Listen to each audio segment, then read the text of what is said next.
నివ్వెరపోయినాడు.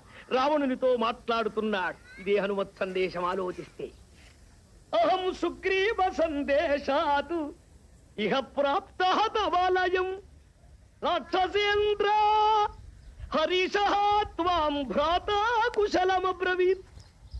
ఓ రాక్షస రాజా, సుగ్రీవ సందేశం చేత నీ నగరానికి వచ్చా.